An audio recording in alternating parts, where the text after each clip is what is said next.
Hello, and welcome to the Google for Entrepreneurs Hangout series in partnership with Virgin Unite. I'm Kaili Emmrich from the Google for Entrepreneurs team, and I'm thrilled today to welcome some of the world's leading thinkers in the design and startup communities. Today we're going to talk about lean startup methodology as well as design thinking. We'll talk about these two concepts from the people that really literally wrote the books on these concepts, and hear how they might take a similar approach and often where they might vary in their approaches to problem solving. But most importantly, we'll talk about ways that actual organizations in the real world have used these two concepts to tackle big problems. So we invite you to join us on social. We're using the hashtag #LeanDesign on Google+ and Twitter, so we invite you to join us there. And a warm welcome to everyone tuning in today, especially to our friends at the Branson Centers for Entrepreneurship around the world.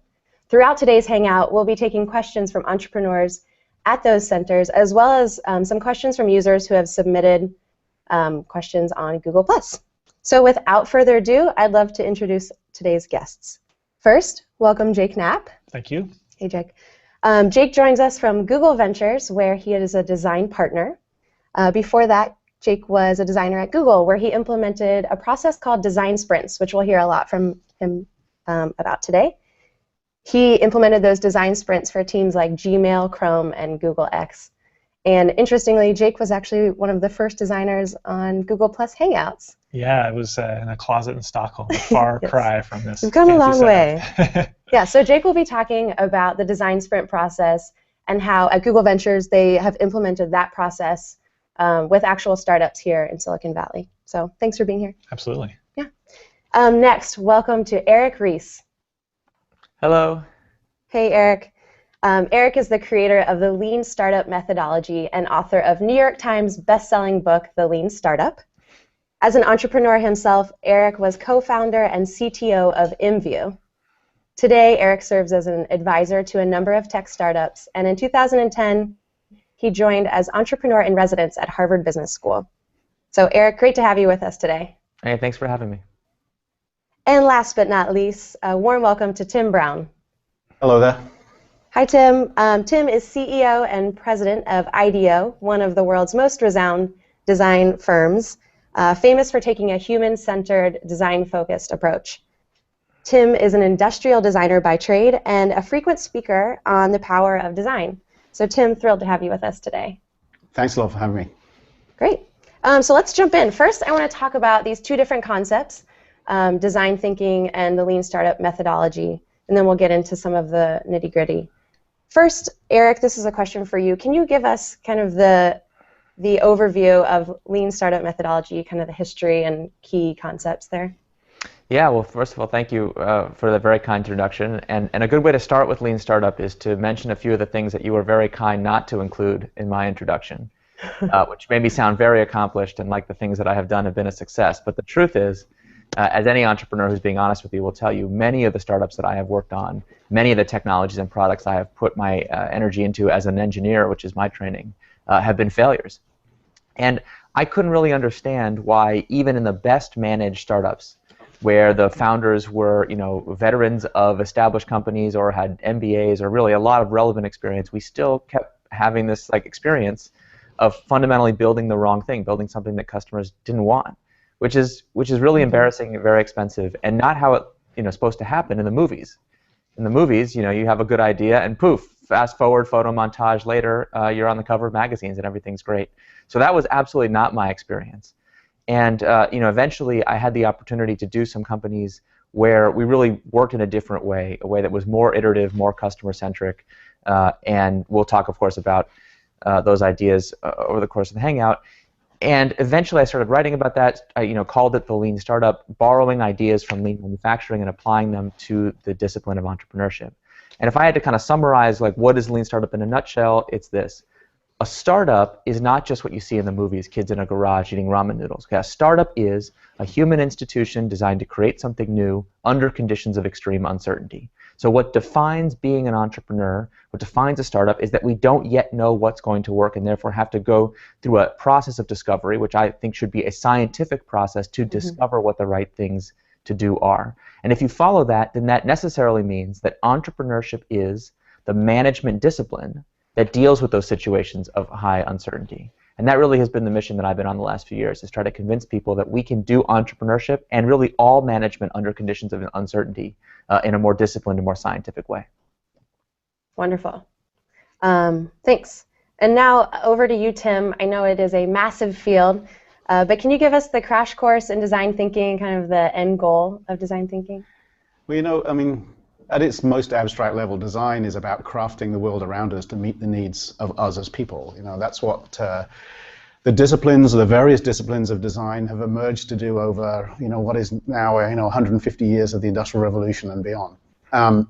And clearly, if you're going to take technology, whatever it might be the technology of language, it might be the technology of computers, the whole host of things that we do as a society, and make them as delightful and as usable for the people for which they're intended. The kind of obvious thing to do is to start with the people, right? And so that's really at the kind of the fundamental core of what design's about, is through an understanding of people to then craft the technology and materials we have at our disposal to create things. They might be products, they might be services, they might be systems that most meet the needs of those people. There are various ways of going about each of those steps, and there are places where I think we'll find as we talk about this that design thinking and lean startup are very similar. There are other places where they might be a little different. But the sort of I would argue that the three most important steps of design thinking are how you go about understanding the possibilities and the needs of people, and they say there are various ways you can go about that. Then how you express your ideas, and in what form you learn about those ideas, and then ultimately how you put those ideas out into the world, how you make them real, how you implement them, and how you relate to the fields of engineering and business and everything else that's necessary.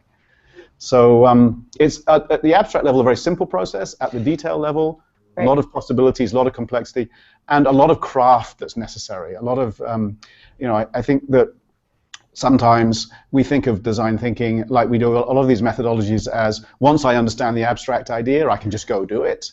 And just like Eric was talking about before, it actually takes discovery and experience and learning, and we get better and better as we do more and more of this stuff. So there's a certain amount of craft that's associated with each kind of step of the process.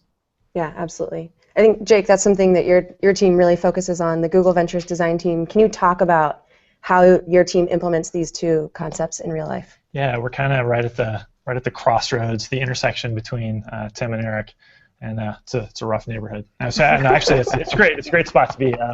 We're trying to help the companies that we invest in with design, and one of the main ways we do that is a design sprint, which is really all about the details, as Tim was saying. So it's all about how they actually execute these steps, which are hard in the abstract, and use those steps to learn really quickly, which is what they need to do, as Eric was saying. So what we'll do is we'll spend a week kind of locked in a room with one of our startups, and we've got phones off, laptops off, and we're focused on one big problem. Yeah, as you imagine, right? And then so basically, Monday we unpack everything about the problem. We try to understand it. Tuesday we're drawing. Everybody individually is sketching on paper, and that usually sounds really daunting to the designers are sketching. Not just the designers, yeah. So the CEOs, the engineers, whoever we have in there, and we found that if you break down the process, you get very literal about the steps. That anyone can do a great job with that process. And then Wednesday we've got to decide and argue which of those hypotheses we want to test. Thursday we'll build a high-fidelity prototype, so we go from like 0 to something that looks real, which sounds kind of nuts, but with today's tools, it's really very possible. Things like Keynote and Flinto, there's these great tools for prototyping. And then Friday we test it with their target customers. Cool. So in 1 week they learn whether these hypotheses work or not, and it's a great kind of pre-MVP for our startups. Cool. Yeah, that is definitely the crossroads of both of these concepts. So Eric and Tim, and maybe Eric, I'll let you go first. Are lean and design basically two separate ways of problem solving? Are they what is similar about them, I guess, first? Yeah, well, I think even in a conversation so far, you can see a lot of similarities in terms of the, a discovery-oriented approach, learning as really the unit of progress, and a focus on the customer and their actual needs versus our theories and beautiful business plans and kind of things that we wish the customer would do. I can't tell you how many times I thought to myself, boy, if the customer would just read my business plan and they would behave the way that it said they were supposed to, that would make my life a heck of a lot easier. That's, I mean, I'm embarrassed to admit that's kind of classic engineering thinking. Products would be a lot easier if it wasn't for those pesky customers. And it's easy for us to kind of get lost and forget what the purpose of our work every day is. And I think a lot of the waste that you see in the modern work environment has to do with people who have become disconnected from what is that purpose, what is the greater meaning of the work that we do. But the way I think about it, there's a lot of approaches that come out of the different functional elements of a modern corporation that have a lot of similarities because we've all been struggling with a lot of the same problems. So if you look at, if you pick a random, well-run company today, and you imagine zoom way out, you have the God's eye view of this company, and imagine each of the functional silos as if they were like big, huge physical grain silos, right? You could kind of see them operating. And you grab one of the silos, you have a huge, you have your demigod's view, and you grab the top of it, pop it off like a Pringles can, and look inside the engineering silo. What do you see? You will see a highly iterative, agile development, extreme programming style iterative approach. Grab the design silo, and if they've read Tim's book and if they understand what a modern approach to design looks like, you will see the kind of design thinking that he mentioned. Grab marketing, you will see customer development. If you grab operations, you'll see some version of DevOps. You might find an organization where in every silo, things are highly iterative, customer-centric, and where people are really focused on learning. But then zoom out, you say, wow, this must be a really adaptable, learning-oriented company. This is fantastic. But actually what you will see in a lot of companies is, although there's all this iteration and learning happening in each individual silo, the actual work product the company produces is passed binder to binder from each silo to the next in a totally linear and old-school waterfall-style approach. And if you're the CEO of such a company, not a day goes by where somebody who works in one of those silos doesn't come into your office and say, you know what would make the company a lot better? You should make my function in charge of all the other functions. And if we get all the other functions to do design thinking or customer development or agile engineering, or pick your choice, that would make life easier. Of course, everybody in every silo is saying that, and for our modern managers, it can be really challenging. So for me, my aspiration with Lean Startup is not just to have people adopt it as yet another siloed approach, but rather to take these common elements that are common to design thinking and to Agile and to Lean and start to apply them at a system-wide at the company level so that we have a common framework for understanding what are the problems, a common approach for the process that we're going to use to solve those problems, and most importantly, we can speak the language of business to say, here are the concrete financial and business outcomes that we can achieve if we work in this way. And that really, I think, has been very effective in seeing companies kind of transform from that older style of working into a more modern way. That's really been what I've tried to accomplish. Sure. And so, Tim, Eric's kind of talking about that not one group should own it. It sounds like different groups basically have interpreted this into their own processes, but it's generally the same kinds of concepts. Would you agree with that? Should they be all working the same? I think in the idealized view, that's true. I suspect Eric might agree with him when I say it's remarkably rare to go find organizations where that's happened naturally and emergently in every part of the organization. And the great thing about looking at startups, of course, is you have an opportunity to create that right from the beginning, and that's a rare and precious opportunity. With organizations that have been around a little while, even ones that were startups not very long ago, it's a little harder to make that happen.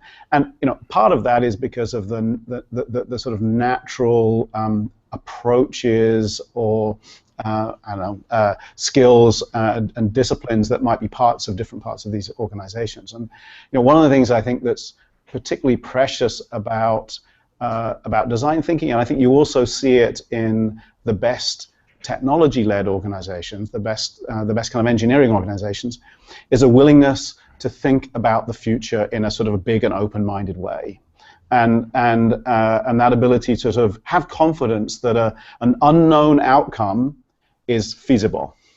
and that a Sure. willingness to strive for an unknown outcome is okay. What you find, unfortunately, all too often in other parts of organizations is just a lack of experience in doing that, and so Right. a tendency towards kind of incrementalism.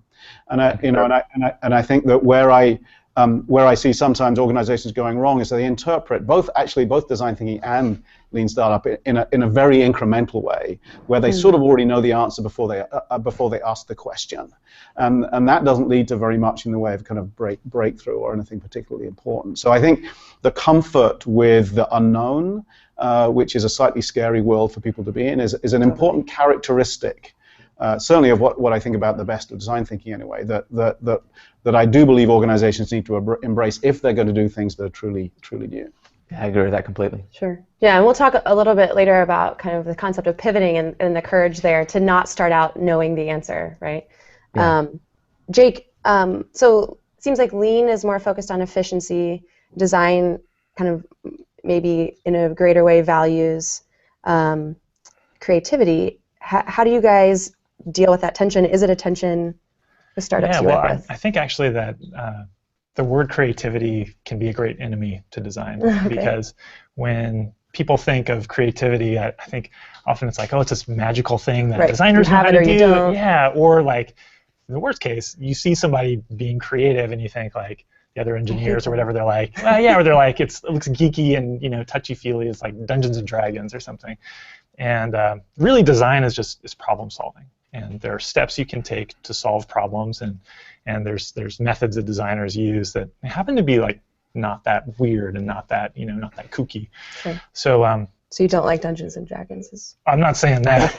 No comment on the Dungeons and Dragons topic, but I do recognize how it's perceived by others. Sure.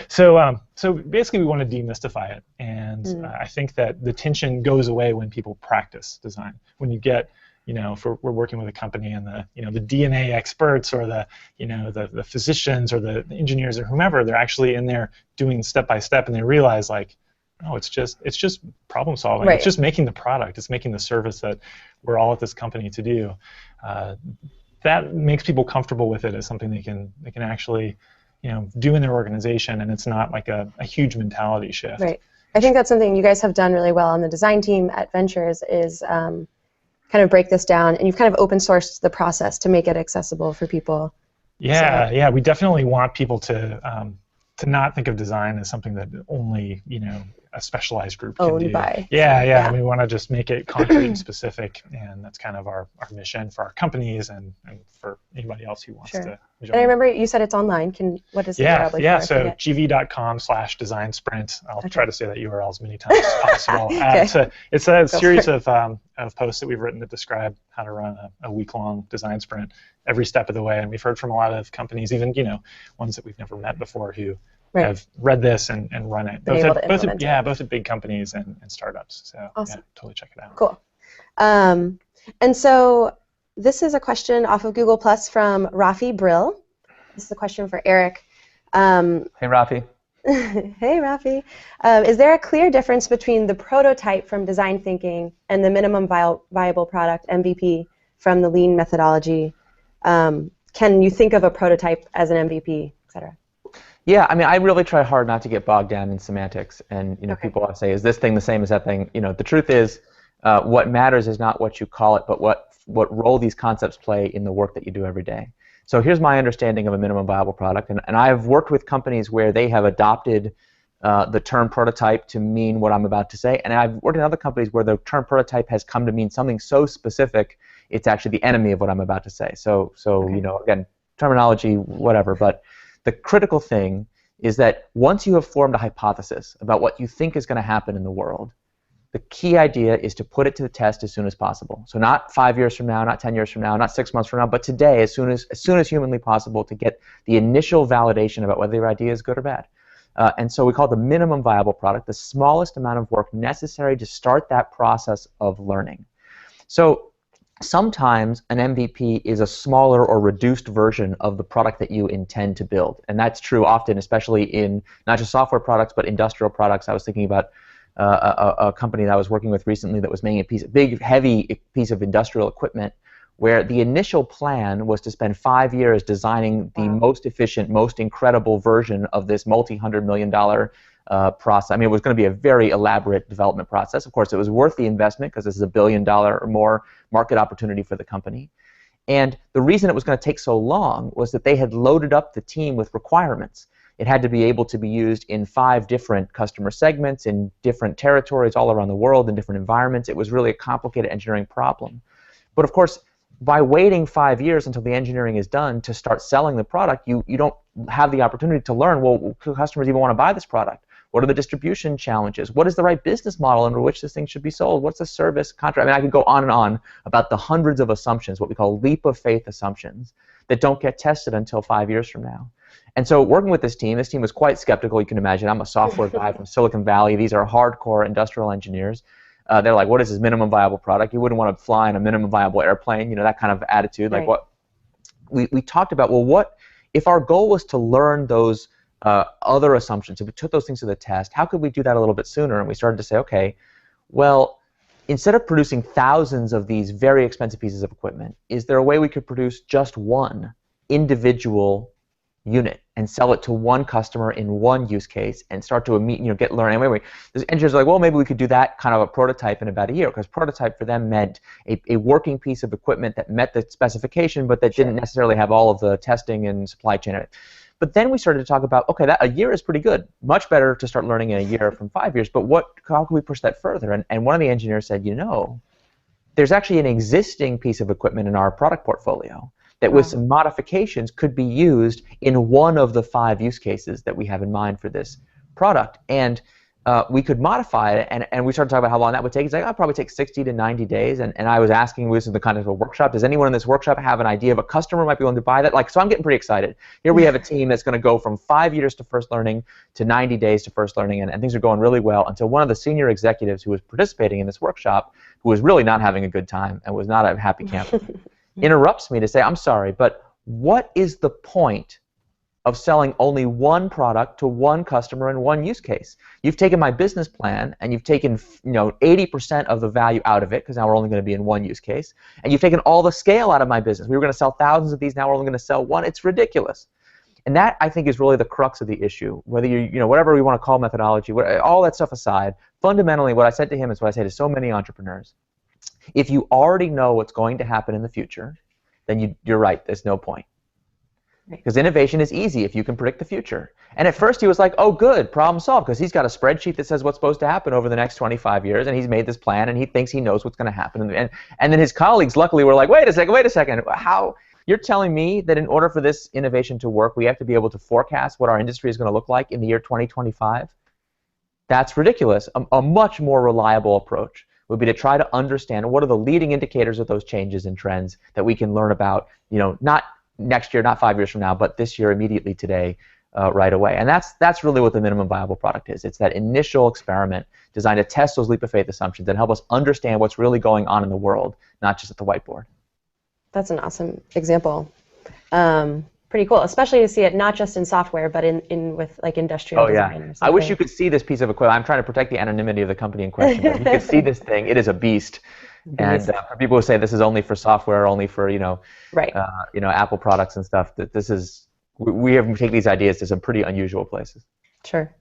Tim, back to you. A question on the design side of things. So in Eric's book, he talks about how entrepreneurship is kind of idolized and very trendy, hot topic, whereas management is considered kind of passé and boring, when in fact management is super critical to being an entrepreneur. Are there any kind of similar misconceptions in the design thinking space around what's the cool, fun part and something that's not as exciting? Oh, yeah, I mean, of course. I mean, sort of everybody gets excited about the beginning of the process because it's fun and it's fast, and you get lots of insights pile up really quickly when you're going out into the field, maybe, and working with users and understanding the world in a new way. Trying the first ideas out, and taking a few days to do that, and so often people's assumption about design thinking is that you're done when you have a good idea. Right? That once you've got a good idea, and maybe you've just proved it a little bit, you build a prototype and people have said they like it or they've used it, then you're done. And that's like the old Edison thing. You're like 1% along the journey at that point, really. The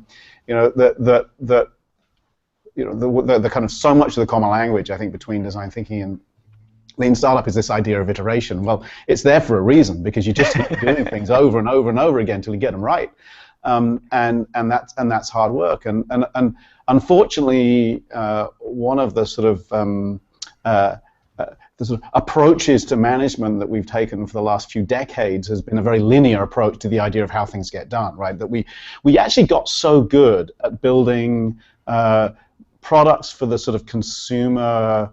Kind of the consumer economy. I'd say this lasted up through the late 1990s.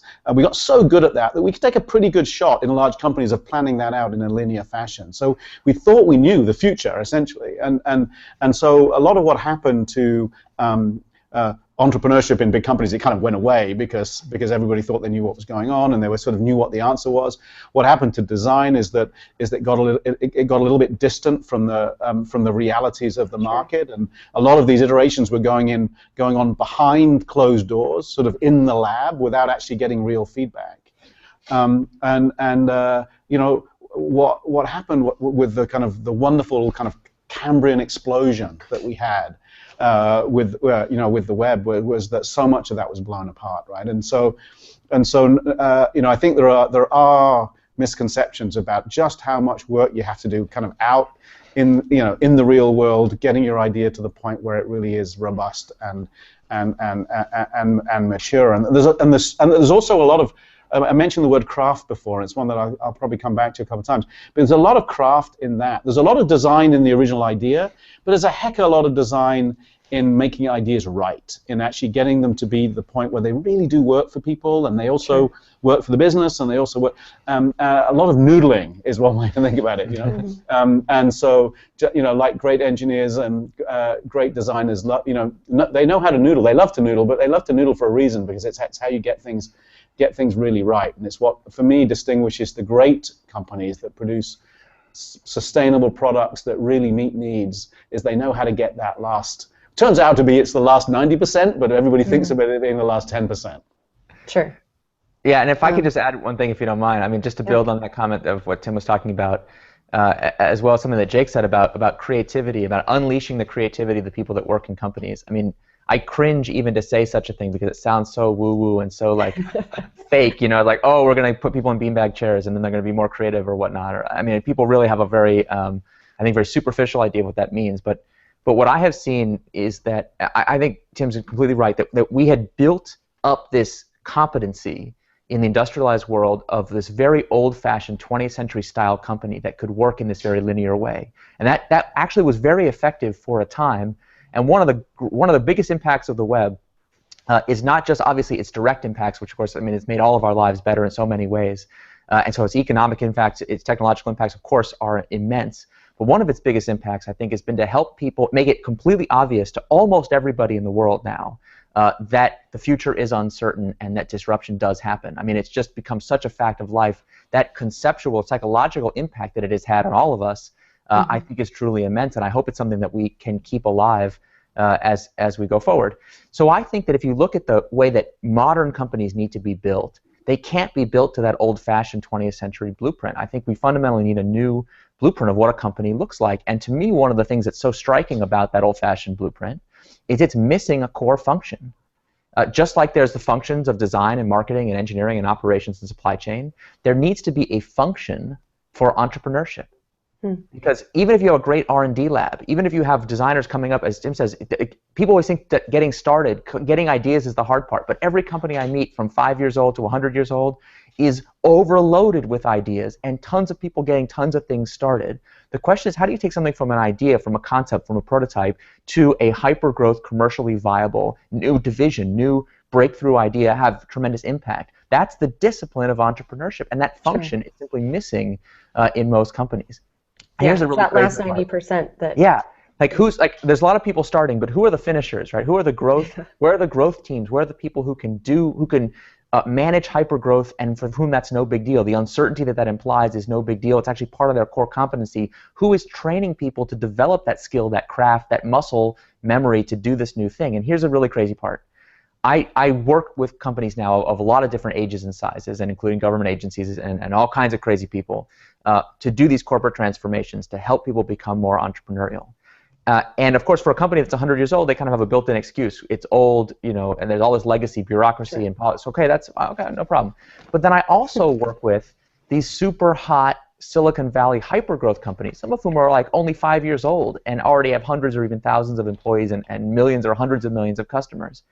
And I kid you not, those same problems of functional silos, of people not knowing how to drive innovation, of being conservative and wanting to protect the brand, I see that in our hypergrowth tech companies. It's almost exactly the same as these old industrial companies. Yeah. And the reason is they've been built to the same mental blueprint of what a company looks like. So the founders took this old-fashioned blueprint with them into a brand new company, and they recreated the very thing they were trying to get away from. So that's pretty depressing.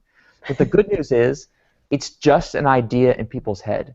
The blueprint is not a physical thing, it's just a concept. So if we can change the idea in people's mind about what a company looks like, what does a modern company look like, I think we can have tremendous impact. That's great. They mentioned that the design world can kind of be a little bit siloed and that it can be seen as a little bit fluffy. You kind of hinted at that too. Yet Google Ventures, their model, they actually have an entire team of designers. And they're very much a for-profit venture firm. Why, what is the value that they see in the design side of things? Yeah, well, I should probably explain in case anyone doesn't know what Google Ventures is, which I won't be offended at how it works. Almost everyone's heard of Google. So if you haven't, you should check it out. It's a great search engine. But there's big Google, and Google Ventures is actually a little separate company. So 50 or 60 employees. Right. And the idea is that big Google gives us money, and we in turn invest it in startups. So we've invested in like 250 startups. And like you said, we invest for financial return, so not for strategic value to Google. We want those companies to be successful, and we found that design is a really powerful lever to make them successful. So we have 12 investing partners, we have 5 design partners, and it's our job to kind of take these abstract ideas about design and actually affect the kind of transformation that Eric's talking about at the companies. So what we want to do is get in there with them, show them concretely how you do design, how you run a design-driven organization, and how you learn fast, because it turns out that design has the fastest toolbox to test and get data. When you can get data within a week on an idea, it's really powerful. It really accelerates their learning. So that's our job. We're in there, kind of trying to make them learn faster, so that if you think of the startups. With the startups, yeah. So if you think of the startups as like a kid who just walked up to a Pac-Man arcade game for the first time, we think that by teaching them how to do design quickly, we're giving them like a ton of quarters so that they can get good at it as quickly as possible. Okay. Can you talk about? Can you talk a little bit maybe about a recent sprint you guys have done and what that actually looked like for a company? Yeah, so recently today we're running a test with a company that makes robots, which is kind of a crazy application for it. But we actually found out that in the case of robots, which are obviously like a robot, like Eric's describing this industrial machine, like with a robot, like there's all kinds of complexity. You can't, I don't know, I can't build a robot in a week, but there are all kinds of parts that you can test in a week. So the robot's got a screen on it. Well, you can mock up what goes on the screen in Keynote, like put it on an iPad, stick that on, tape that to the robot. The robot moves around and like makes sounds. Those are things that you can prototype. Even if you don't write the algorithm for how the robot moves smartly, you can like kind of fake it. You can walk behind the robot with a joystick. And if you run through this lens of we've got to test something on Friday, then you get really inventive. Right. So what is it? When this startup came to you guys, what did they say was the problem? Like what are they trying to learn through design? So they're trying to understand, without giving away too much about what they're doing, which I shouldn't. But they're this company Savioke, they're trying to figure out how robots would work in kind of a real life environment, like in a hotel, for instance. And when a robot encounters, if it's going to deliver something and it encounters somebody who's not expecting a robot, how does that interaction go? That's pretty complicated. And if you have to build, if every time you want to change something you have to build a new robot, that's not gonna happen very quickly. So yeah, we're trying to help them use design to test a lot of those things in the few days time frame rather than the few months time frame. Right. Yeah, that makes sense. Cool. And we'll come back to some more examples from your work. I'm especially excited to hear about Blue Bottle. A quick question. Oh, sorry. Do we have a question? It's okay. Question for Eric. This is from Melissa von Frankenberg. She's part of the team at the Branson Center for Entrepreneurship in the Caribbean. Whoa, And yeah, she says that their startups at the center, they require them to write a business plan. They call it an investor proposal in order to move forward in their program. As one of the few startup experts who's actually pro-business plan, how would you explain the value, fairly briefly, to an entrepreneur of having a business plan? Yeah, I feel like I'm the last person in startup land who's pro-business plan. And listen, a lot of business plan competitions and business plan processes are fiction writing contests. So I definitely don't approve of the fiction writing part of business plans. You can throw all the pros out. I don't think a business plan requires Word. Okay, so that part you can skip. To me, what is precious in an entrepreneur's business plan is the spreadsheet that used to be an Appendix B in 2-point font. And the reason that spreadsheet is so powerful is that it lays out in quantitative terms how the specific customer behaviors that we're trying to unlock with our startup ultimately aggregate together into a business outcome that people can care about. So the spreadsheet is the magical tool that can translate from the squishy and vague discussions about learning and customers and the kind of stuff we're talking about today that like entrepreneurs and designers and people who really get entrepreneurs have been around a long time really understand in a deep way. Like, okay, here's customers who are passionate, who find our product delightful. Those concepts are very powerful. When you start talking to people who think in dollars and cents, you cannot start talking about delightful things or you're going to get killed. Sure. And entrepreneurs have this really bad habit, a truly bad habit that is universal to all entrepreneurs, whether they're in a garage, in a venture portfolio, or in a corporation. Entrepreneurs spend other people's money. That's what we do. And you go back to someone who you gave them money, and you say, "Listen, I blew all the money. There's none left, and I didn't, and I know I said that we were going to have like millions of customers and things were going to be awesome, but like."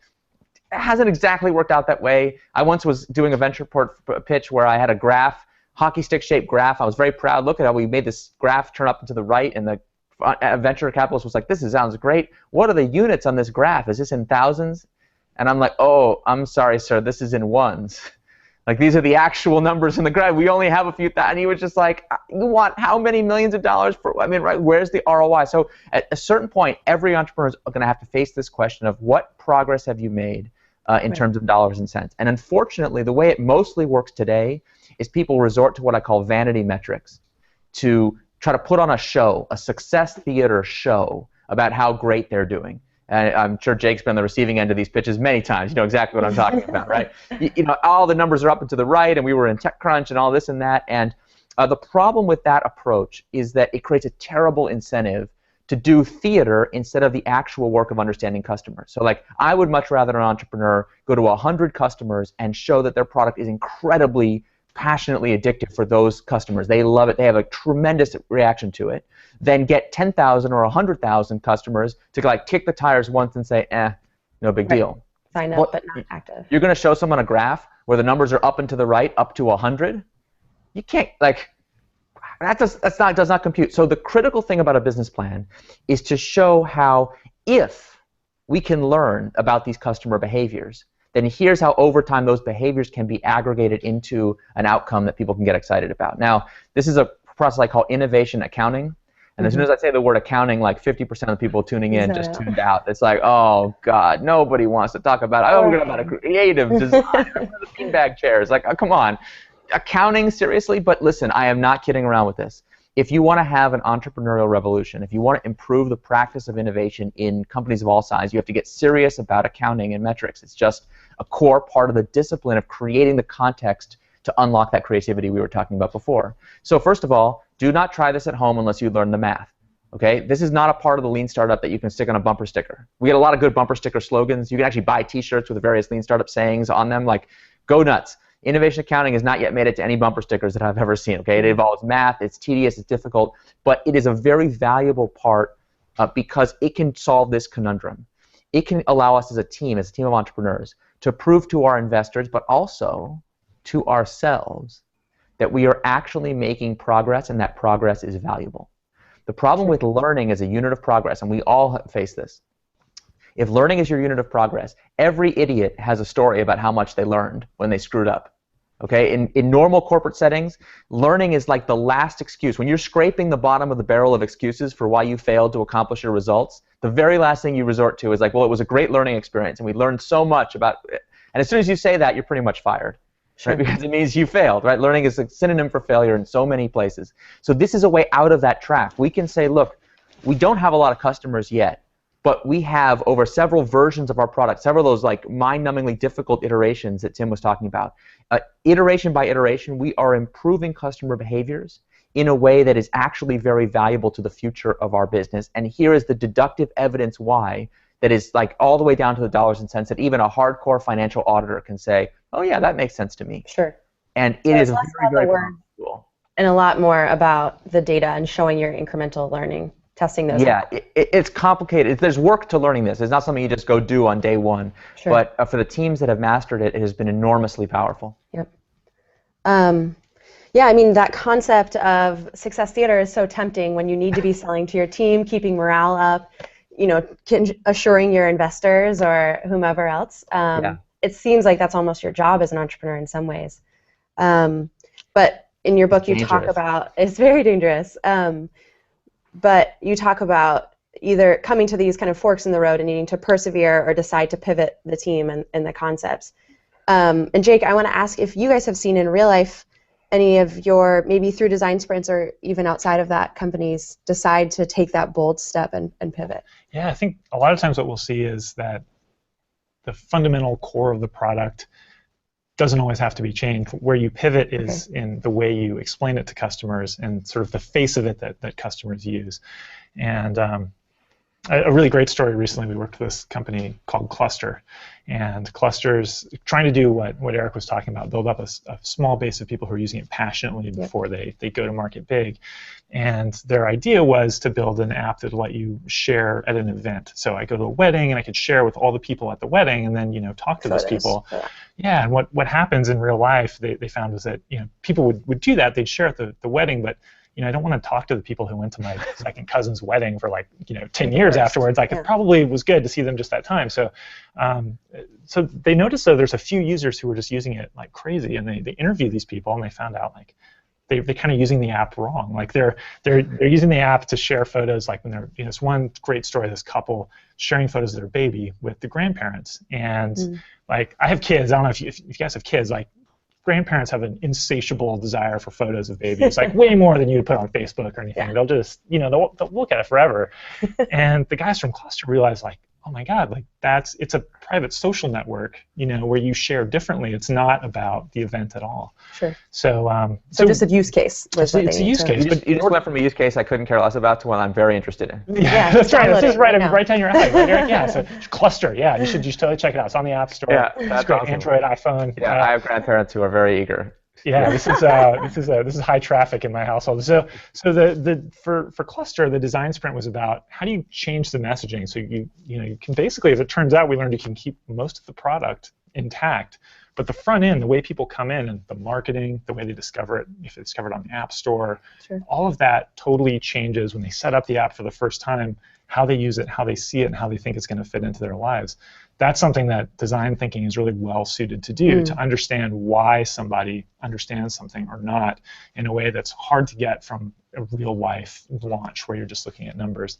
And that kind of insight is really, I don't know, I think it's something that when like a founder can get in the habit of interviewing their customers and not just pitching to them, they'll get the kind of insights that help them make the smartest pivots. Totally. And you guys, we're kind of running out of time here, but I do want to hear from everyone, and first from you, Jake. You guys use Craigslist, actually, to do this really simple interviewing process. Can you talk a little bit about that? Yeah, I can talk really quickly about that. I mean, I think a lot of people are reluctant to talk to their customers because they think, like, oh, I need like a fancy room with a one-way mirror. I need like a laser eye tracker or a behavioral psychologist. And in reality, it can be done very cheaply and very fast. And so one of our favorite tricks to get people in is to use Craigslist, post an ad. In a big city, you'll get 250, 300 responses. And we put a survey on the ad so that we can get the people who are interested to answer questions, and then in a big spreadsheet, you're filtering through and finding the customers that actually match your target profile by products they use, or their occupation, or whatever behaviors you think identify the people who might start using your product. It's easy to get 5 people in just a couple of days, and it enables people to use that as this manufactured deadline, that user study that they can do again and again and again really quickly. Sure. So, and you guys, we actually had some questions on Google+. Jay Vidarti asked about, does that small sample size of interviewing like 5 people undermine the huge amounts of data maybe you would get through a lean research study? Yeah, well, I think I think they're different. They're complementary, and they're both really good. But the pitfall to only shipping is that if you ship a real product, it's costly to build. It takes more time than you think almost every time, and it can be hard to bring it back if it doesn't work. And what's most frustrating is when somebody launches something and they don't know why it's not working, because the numbers don't tell you why. They're just low numbers. So so what we'll often find in a good case is Blue Bottle, which you mentioned. Yeah. With Blue Bottle, Blue Bottle Coffee, it's actually a coffee company, not a clever name for a startup, but it's one of our investments. And they were redesigning their web store. So you can go on Blue Bottle and order coffee. They'll ship beans to your house. And we found when we actually talked to their customers that the way that they organize beans, the way that every coffee company, from the most fancy coffee company to Starbucks, organizes their coffee is by region. This is Guatemalan coffee. This is Colombian coffee. If you're a coffee expert, if you're the one selling the coffee, you're like, of course, like that's the way you would organize it. But if you're a consumer, it turns out, when you actually talk to people, they're a little sheepish, but they'll say like, I have no idea. I have no idea what that means. I have no idea what that means. I don't know if you guys, like, maybe Eric may know. Tim, I drink Blue Bottle all the time, but I have no idea about that information. Where the beans are from. Yeah, it's nobody knows, and so with that realization, like, oh yeah, like we should. It is totally delicious. But they're like, we should organize it differently. And they looked to the way they train their baristas to handle a customer interaction in the store when somebody's looking for coffee, and they'll ask, how do you brew your coffee at home? And they organize. That's what the baristas were asking. They'll ask, do you use a French press, or do you use a drip machine or Chemex or whatever? That's the way to organize the different blends or the different roasts, not the region that makes sense to people. So we did that on the website, and it worked tremendously well. Like doubled their sales growth. But that insight is not something you'd ever get just from the numbers. Yeah, totally. Tim, I want to shoot it over to you. I want to talk about the power of design thinking to do good, especially not just in startups, but in larger or very traditional organizations. A Google Plus user, Andrew Kaczynski, asked about Open IDEO and some of the work you guys have done in the public sector. Can you talk about that? Yeah, I mean, clearly, a lot of the challenges that we face in the world are not at the scale of maybe not at the scale of a single company, maybe not at the scale of a single product or a single app, but they're at a sort of social scale. And if we're going to tackle those, my view on that is that we actually need a lot of entrepreneurial firepower. We need a lot of design firepower.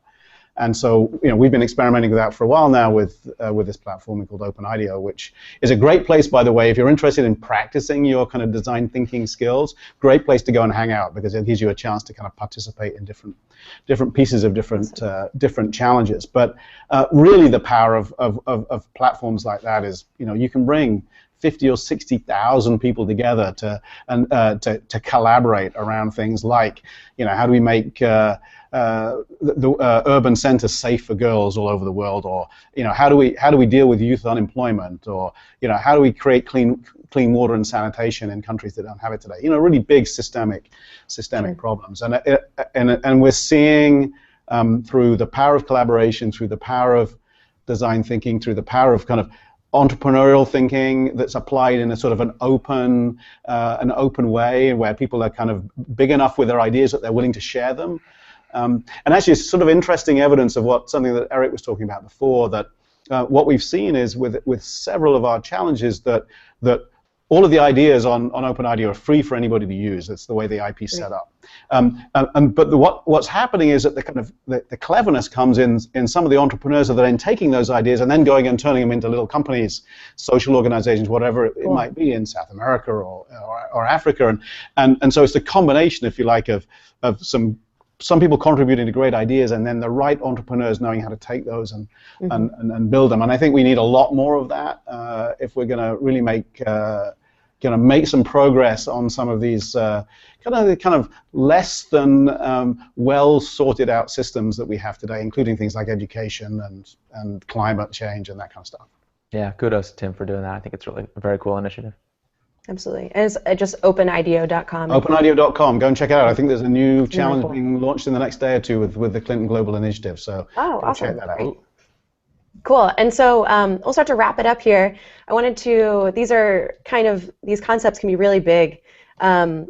If you were to give one piece of advice to entrepreneurs tuning in today, I know it's hard to boil it all down into one concept, but I'd love to hear what advice you would offer folks tuning in. So Jake, we'll start with you. Yeah, well, I'll use the opportunity to trumpet my own URL. So check out gv.com/design sprint and try a design sprint. So I think taking 1 week to experiment with this process and having a very literal game plan for what to do, how to do each step, we found it to be really helpful and a great way to start changing your organization, whether it's a startup or whether it's an academic or larger company. So it's not as scary once you see these steps. Once you see literally how to do it. So gv.com/design sprint, very literal how-to guide. Awesome. Great, thanks. And Tim, over to you. One piece of advice? It's learn how to take your hypothesis and turn it into an experiment. Learn how to make your learning live, but try not to constrain the scale of that hypothesis just because that's the only experiment that you can run. I mean, it's very tempting, and you see this in the scientific community a lot, of we do the experiments we know how to do, and so the hypothesis, the ideas, if you like, are limited because we only know how to do certain kinds of experiments. And I think that can mean we don't go for the kind of the ideas that are as big as they might be. So the trick is to figure out, I have my hypothesis, I have this big idea, how can I possibly find a way to prototype that rather than changing my idea just because that's all I know how to prototype. And so dealing with that tension is, I think, one of the most important things in innovation today. Beautiful, thank you. And then, what about you, Eric? Well, I'll build on what Tim is saying. That is exactly right. That, first of all, vision is still at the heart of entrepreneurship. So thinking big is not at odds with starting small. In fact, the people who I believe deserve the title of visionary are not the people making grandiose pronouncements and working on multi-decade projects where there's no feedback for years. The people that I think deserve that title are the people who are actually trying to figure out, my vision is so important for transforming the world. It's such an important thing. I can't risk it on a faith-based initiative. I need to find out. I urgently, personally need to know whether this can work or not, or more importantly, not whether it can work, but how it can work, right? There are multiple different strategies by which I can achieve which is the one. So my piece of advice would be, again, taking what Tim's saying a step further. People sometimes ask me about, well, I'm thinking about, should I do a product or should I do an experiment? Or what are the risks of taking an experimental approach? People have this question, what if I'm doing, and I'm like, no, you don't understand. A startup is an experiment. Everything you do in a startup, it's already an experiment, whether you admit it or not. Because fundamentally, we don't know what's going to happen, and discovering what's going to happen is the only thing that we exist to do. So you're doing an experiment. Now the question is it a good experiment? Have you actually thought about, is this the best way to learn the thing that I fundamentally need to learn? And a surprising number of times, I mean, I now get to meet so many entrepreneurs around the world. It is rare to meet someone where the experiment is really well designed. Sure. It's often full of extra work. This is the other thing. This is about doing less work, not more. We create in our mind, well, I can't ship a product unless it has a manual and a box and it's shiny and I'll be embarrassed if this or that, right? We make up a story about how this extra chrome is necessary before we're allowed to put something in front of customers. And if you say, wait a minute, is our goal to have people say, wow, you're a very thorough, diligent person in putting together the manual? That's not our goal. Our goal is to learn fundamentally, is this in line with our vision or not? Is this a strategy that can get us where we want to go, where the world needs to go for something that we care that passionately about? This is a terribly designed experiment, right? A design sprint that took 1 week would have been a much better way to find out. A simple prototype, what we call a smoke test or Wizard of Oz test, where the customer thinks what they're seeing is real, but actually it's pay no attention to the man behind the curtain. If you said, look, I am a scientist already, I'm doing an experiment, may as well make it a good one. So that's my tip. Great, thank you. It's so rare. I mean, it's wonderful to get to hear from each of you.